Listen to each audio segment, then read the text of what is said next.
Good morning from Vizag. জানো গতকাল আমরা ভাইজ্যাকে ছিলাম সারাটা দিন। তো সারাটা দিন কী করলাম না করলাম, সারাটা দিন কোথায় কোথায় ঘুরলাম, সেগুলো সব তোমাদেরকে কালকে দেখিয়েছি। আগের দিনের ব্লগগুলোতে, আগের দিনের ভিডিওগুলোতে তোমাদের সব দেখিয়েছি। আজকে আমাদের ডেস্টিনেশন হলো এখান থেকে আরাকু ভ্যালি যাওয়া। এখান থেকে অ্যাপ্রক্স 125 থেকে 127 কিলোমিটার ডিস্টেন্স রয়েছে আরাকু ভ্যালি। আরাকু ভ্যালিতে আমরা একদিন থাকবো।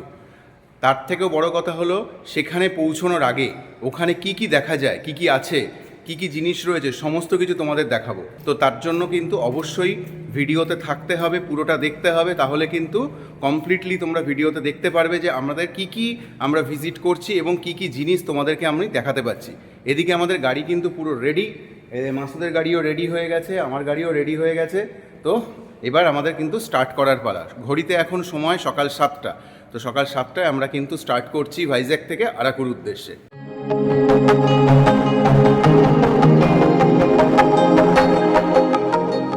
সকাল সকাল বেরিয়ে পড়েছি আরাকু ভ্যালির উদ্দেশ্যে। ওয়েদার কিন্তু আমরা ভেবেছিলাম যে একটু ঠান্ডা ঠান্ডা থাকবে সকালবেলা, বাট সকাল 7টায় কিন্তু ওয়েদার খুব একটা ঠান্ডা নেই, ভালোই গরম লাগছে এবং হালকা রোদও উঠে গেছে। তো ফার্স্ট আওয়ারেই যাচ্ছি, কারণ ওই দিকটায় কিন্তু একটু ফগ থাকে, তার জন্য বেশি ভোরে আমরা বেরোইনি। প্লাস বোরা কেভ বা অন্যান্য যে সমস্ত জায়গাগুলো রয়েছে সেগুলো কিন্তু খুলতে খুলতে মোটামুটি 9:30 10টা হয়ে যায়। তো সেই জন্য আমরা এই রকম সময় বেরিয়েছি যাতে ব্রেকফাস্ট করে মোটামুটি 10টার মধ্যে বা 10টার আশেপাশে আমরা বোরা কেভ বা ওর কাছে কাছে পৌঁছে যাব। তো আমাদের এখন ডেস্টিনেশন হলো আরাকু ভ্যালির দিকে, বাট ফার্স্ট আমরা যাব বোরা কেভ। বিশাল বড় কেভ রয়েছে এবং কেভের কি ভিউ রয়েছে সেগুলো তোমাদেরকে দেখাবো। তো সাথে থাকো, সামনে গিয়ে তোমাদের সাথে আবার কথা হচ্ছে। তো ভাইজ্যাকে ঋষিকোন্ডাকে বাই বাই করে আমরা এখন অন্যদিকে চলে যাচ্ছি আরাকুর দিকে। তো bye bye Vizag, bye bye Rishikonda, bye bye Ramakrishna beach, সবাইকে বাই জানিয়ে আমরা সামনের দিকে এগোচ্ছি। ঋষিকোন্ডার যে রাস্তাটা ছিল স্ট্রেট রাস্তা ছিল, যেটা আমাদের পেছনে ফেলে আসলাম সামনের দিকে, এখানে অ্যাকচুয়ালি এটাই কিন্তু ঋষিকোন্ডার মেন রাস্তাটা। আমাদের নিতে হবে এখান থেকে ডান দিকে। জাস্ট 8-10 কিলোমিটার মতন আমরা NH16 দিয়ে এলাম। NH16 মানে যেটা চেন্নাই রোড, কলকাতা টু চেন্নাই যে রোডটা রয়েছে সেটা দিয়ে 7-8 কিলোমিটার মতন এসে আমরা বাঁ দিকে বেঁকে গেলাম NH26-এ। তো এখন রয়েছি আমরা NH26-এ। এটা দিয়ে স্ট্রেট যেতে হবে। সামনে আরও একটা রাস্তা রয়েছে, এখানে একটু জাস্ট চা খাচ্ছিলাম আমরা। তো চা খেতে খেতে জানলাম যে সামনে যে রাস্তাটা রয়েছে সেখানে দুটো পার্ট রয়েছে, একটা এই রাস্তা দিয়ে সোজা গেলেও হবে আর একটা বাঁ দিকে রয়েছে। তো দেখা যাক সামনে রাস্তাটা কীরকম রয়েছে, দেখে তারপরে ডিসাইড করব আমরা সোজা যাব না বাঁ দিক দিয়ে ঘুরে যাব। বাট বাঁ দিকের রাস্তাটা বলছে একটু ফাস্টার হবে, শর্টকাট হবে। তো অনেক সময় শর্টকাট অনেক প্রবলেমে ফেলেছে বলে আমি শর্টকাটটা বেশি প্রেফার করি না। প্রয়োজনে ঘুরে যাব তবু ঠিক আছে, বাট শর্টকাটে যাব না। তো ঠিক আছে, চলো সামনের দিকে যাই, গেলে আরও বোঝা যাবে যে কি আছে না আছে। আর এদিকে মাসুদ কিন্তু গাড়ি চালানোর ফিল নিচ্ছে। এখানকার এই রাস্তায় কিন্তু প্রচুর সোলার প্যানেল লাগানো আছে লাইট পোস্টের সাথে।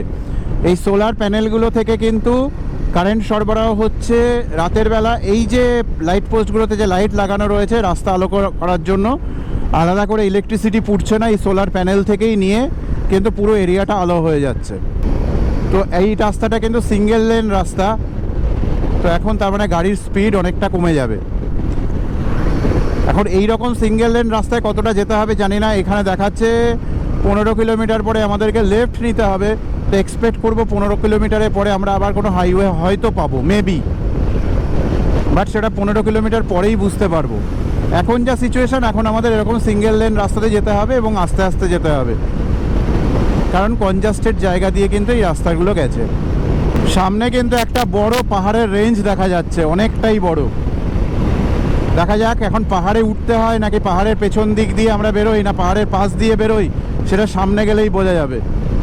তবে সামনে যে একটা খুব সুন্দর একটা পরিবেশ রয়েছে সেটা কিন্তু দেখা যাচ্ছে। তো আমরা আজকে চলেছি আরাকু ভ্যালি। এখান থেকে আরাকু ভ্যালি আর 53 কিলোমিটার। বাট প্রথমে যাব বোরা কেভস।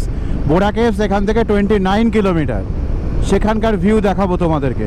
তবে আকাশটা কেমন একটা মেঘলা মেঘলা হয়ে রয়েছে, জানি না উপরের দিকে কীরকম ওয়েদার রয়েছে, সামনের দিকে যখন পাহাড়ের রাস্তায় আমরা চালাবো তখন বোঝা যাবে অ্যাকচুয়াল ওয়েদারটা কী আছে। তো চলে এলাম পাহাড়ি রাস্তায় এবং খুব ন্যারো একটা রোডে। এই রাস্তা দিয়ে এখন প্রায় 25 কিলোমিটার আমাদেরকে যেতে হবে। তো পাহাড়ের একটা জঙ্গল জঙ্গল পরিবেশের মধ্যে আমরা এগিয়ে যাচ্ছি। আমরা অলরেডি পাহাড়ে উঠে গেছি, আর পুরো এরিয়াটা কিন্তু কেমন একটু ঘন জঙ্গল জঙ্গল টাইপের রয়েছে, লোকজন খুবই কম। আমাদের এখনও যেতে হবে এখান থেকে 18 কিলোমিটার। প্রায় চলে এসেছি বোরা কেভের কাছে। এখান থেকে আর জাস্ট 1.5 কিলোমিটার, তারপরে আমরা কাটিকা ওয়াটারফলসেও যাব। তবে সবার আগে বোরা কেভস। বোরা কেভের এখানে কিন্তু রেল লাইন রয়েছে এবং এখানকার যে স্টেশনটা রয়েছে সেটা স্টেশনটার নাম হলো বোরা স্টেশন। তো আমরা প্রায় বোরা কেভসের কাছে চলে এসেছি। এখানে পার্কিং রয়েছে, এখানে পার্কিং করতে হবে, করে যেতে হবে।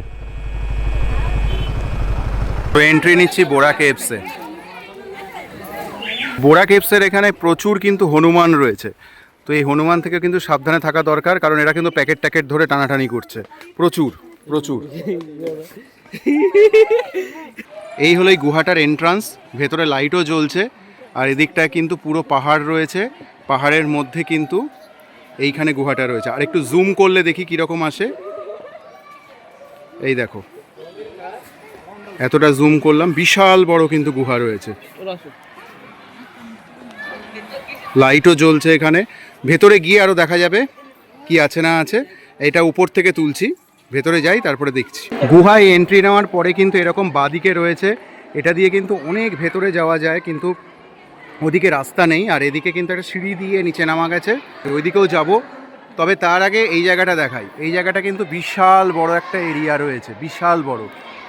এবং সবথেকে বড় ব্যাপার, পাহাড়ের ঠিক মাঝখানটায় এইখানটায় কিন্তু হোল করা রয়েছে, মানে হোল রয়েছে, ন্যাচারাল হোল, যেটা কিন্তু ওপর থেকে কিন্তু আকাশটাও দেখা যাবে। চলো ওখানটা যাই, গিয়ে দেখাই।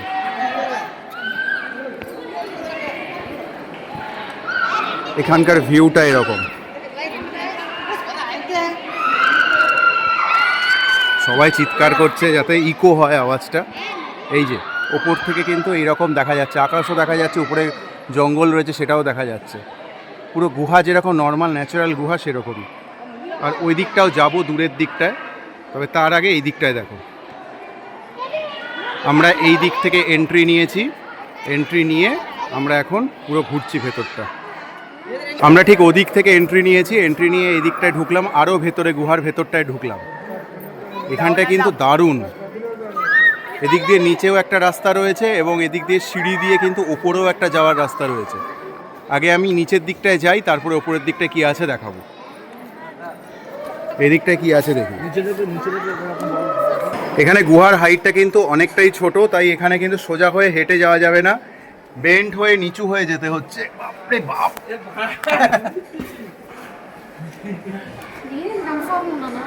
দিয়ে এদিকে আরো ভেতরে যাওয়া যাচ্ছে।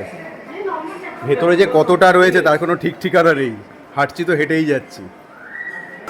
একটু নিচু হয়ে জায়গাটা ঢোকার পরে কিন্তু একটা বিশাল বড় ফাঁকা জায়গা পেলাম।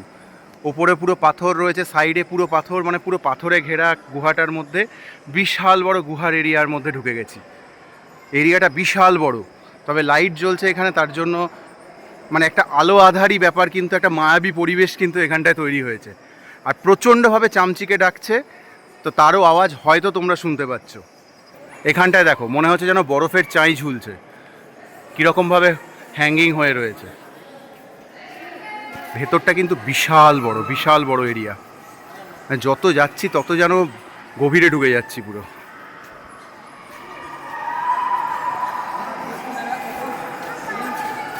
প্রথমে নিচের দিকে গেছিলাম, এবারে উপরের দিকে উঠছি। উপরের দিকে উঠবো বললাম, অনেকটা উঁচুতে উঠতে হবে। এখন ভেতরে কি আছে উপরে উঠে দেখেছি। এখানে সিঁড়িটা এতটাই ন্যারো যে লাইনে দাঁড়িয়ে কিন্তু এক একজন করে উপরে উঠতে হচ্ছে। মনে হচ্ছে উপরে একটা মন্দির আছে। এখানে গুহার মধ্যে একটা শিব মন্দির রয়েছে। এখানে শিব মন্দিরে পুজো হচ্ছে, শিব ঠাকুরের পুজো হচ্ছে। তো বোরা কেভের সমস্ত কিছু তোমাদেরকে দেখালাম। বোরা কেভের মধ্যে ভেতরকার যা যা রয়েছে, এমনকি যে ছোট মন্দিরটা রয়েছে সেটা পর্যন্ত তোমাদেরকে দেখালাম, এবং একদম এন্ড অবধি আমরা গেছিলাম। তো প্রচুর পরিশ্রম করতে হয়েছে, অনেকটা উপরে উঠতে হচ্ছিলো, আবার কোনো কোনো সময় অনেকটা নিচের দিকে নামতে হচ্ছিলো। তো এরকম করে পুরো ঘেমে গেছি, খুব যাতা অবস্থা। তো এখন একটুখানি বিশ্রাম করে নিচ্ছি, একটু বসে নিয়েছি আমরা, পুরো ঘেমে গেছি, একটু জল টল খেয়ে তারপরে আবার এখান থেকে বেরোবো, বেরিয়ে আমরা নেক্সট ডেস্টিনেশন যাবো। তো এই দোকানে আমরা ব্রেকফাস্ট করলাম, ডিম টোস্ট খেলাম, আমি মাসুদও ডিম টোস্ট খেয়েছে এবং তার সাথে মুড়ি মাখা খেয়েছে। এখানে একটা স্পেশাল জিনিস আছে, এখানে বিক্রি হয় এই যে আমলকি। আমলকিগুলো জলের মধ্যে দিয়ে, ওর মধ্যে মশলা টশলা দিয়ে, হলুদ মশলা লঙ্কা এগুলো দিয়ে কিন্তু এরকম করে রাখা রয়েছে। 5 টাকা করে পিস বিক্রি হচ্ছে, 5 টাকা করে পিস বিক্রি হচ্ছে। আর ডিম পাউরুটির টোস্ট ডবল ডিম দিয়ে যেটা, সেটা 50 রুপিস করে নিল। বোরা কেভ থেকে আমরা ব্রেকফাস্ট করে বেরোলাম। এখান থেকে এখন আমরা যাব অনন্তগিরি ওয়াটারফলসে। এখান থেকে প্রায় 12 কিলোমিটার ডিস্টেন্স রয়েছে অনন্তগিরি ওয়াটারফলসের। গাড়িতে নেভিগেশনটা লাগানো হয়নি, কারণ নেভিগেশন এতক্ষণ অন থাকার জন্য মোবাইলের চার্জ কমে গেছে, প্লাস নেটওয়ার্কে, ভোডাফোনে নেটওয়ার্কে প্রবলেম হচ্ছে। তো তার জন্য এই মোবাইলে নর্মাল ম্যাপ লাগিয়েছি, গুগল ম্যাপ। তো এখন আমরা যাচ্ছি ওয়াটারফলস দেখতে।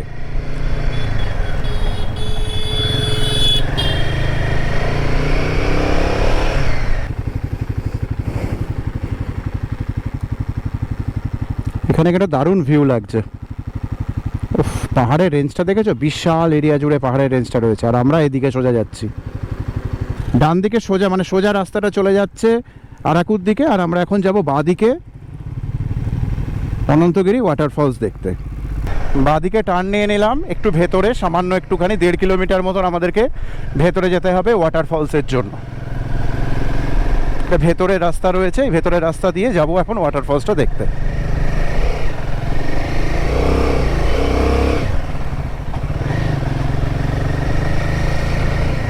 চলে এসেছি অনন্তগিরি ওয়াটারফলসে।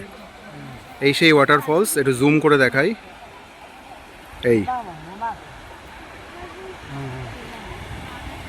এতটা নেবে, এখান থেকে এদিকে চলে গেছে ফলসটা। এই হলো টোটাল ভিউ। খুব ছোট একটা ফলস, অনেকে নিচেও নামছে, দেখি নিচে নামা যায় কিনা। আর চারদিকের ভিউটা এরকম, দূরে একটু বড় বড় পাহাড়গুলোও দেখা যাচ্ছে। এই হলো স্ট্যাটাস।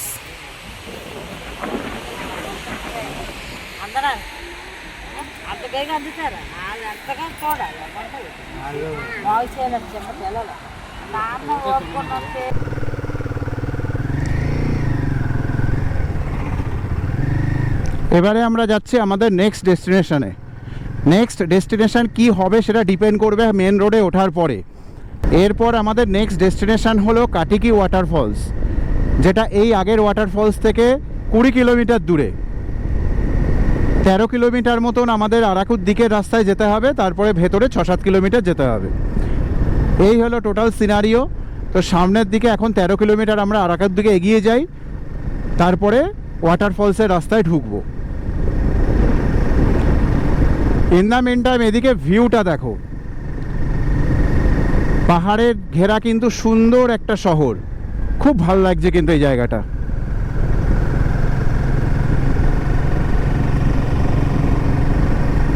আরাকুজা রাস্তার মেন রোড যেটা রয়েছে, সেখান থেকে এই ভেতরের রাস্তাটা যেতে হবে আমাদের 7 কিলোমিটার। 7 কিলোমিটার ভেতরেই রয়েছে কাটিকি ওয়াটারফলস। যাই দেখি কীরকম ওয়াটারফলস রয়েছে, ছোট না বড়। আগেরটা যেরকম খুবই ছোট ওয়াটারফলস ছিল, খুব একটা যে ভালো বিশাল সুন্দর এরকম কিছু ব্যাপার ছিল না, ঠিক আছে সোসো। বাট তার আগে এখানকার ভিউ দেখো, মারাত্মক ভিউ, মারাত্মক ভাই, এক্সিলেন্ট, দারুণ ভিউ ভেতরটা ঢোকার পরে। এই কাটিকি ওয়াটারফলসটা কিন্তু দেখাটা খুব দরকার, এটুকু আমি সবাইকে বলবো, কারণ এর রাস্তাটা অসাধারণ রাস্তা, অসাধারণ, এবং ভিউটা মারাত্মক, ভিউ মারাত্মক।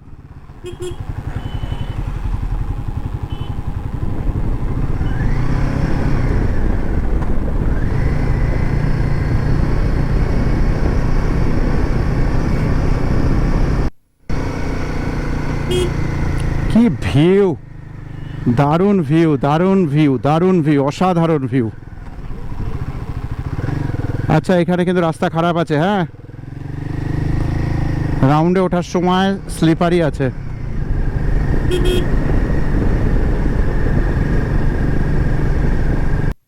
ওয়াটারফলসের কাছে রাস্তাটা খুবই খারাপ, এদিকটা রাস্তা তৈরির কাজ চলছে আর দূরে ওয়াটারফলসটা কিন্তু দেখা যাচ্ছে।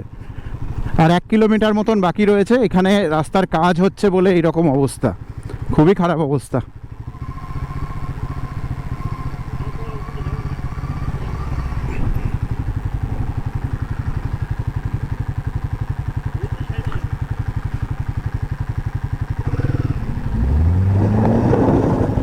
কি অবস্থা!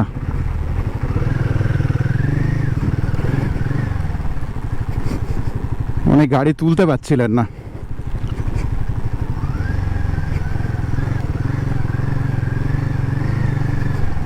এদিকে রাস্তাটা তৈরি হচ্ছে বলে একটু খারাপ অবস্থা রয়েছে, যাই হোক লাস্ট 1 কিলোমিটার একটু খারাপ রয়েছে।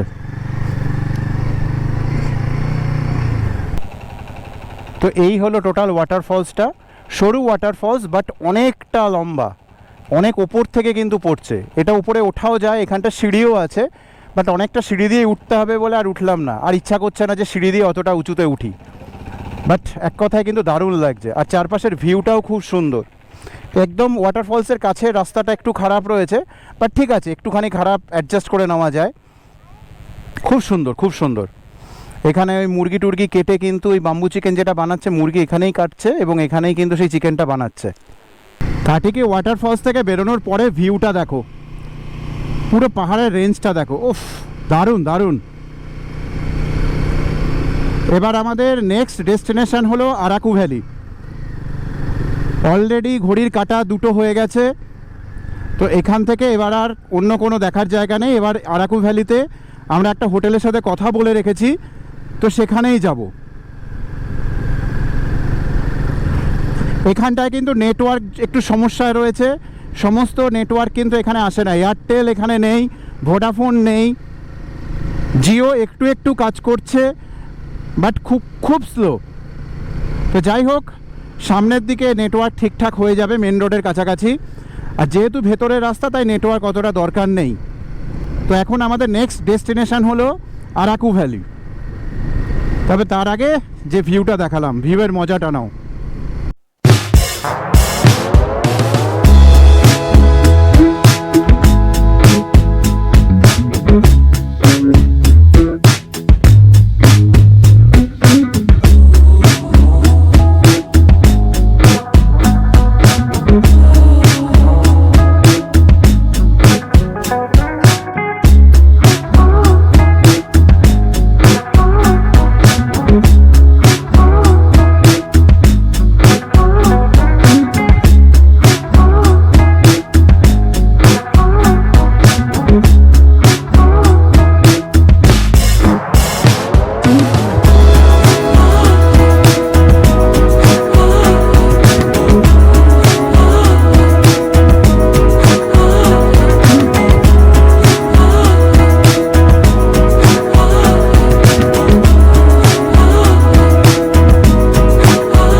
সামনে প্রচুর জায়গা রয়েছে যেখানে কিন্তু টেন্ট করা রয়েছে, টেন্টে অনেকে থাকতে পারে।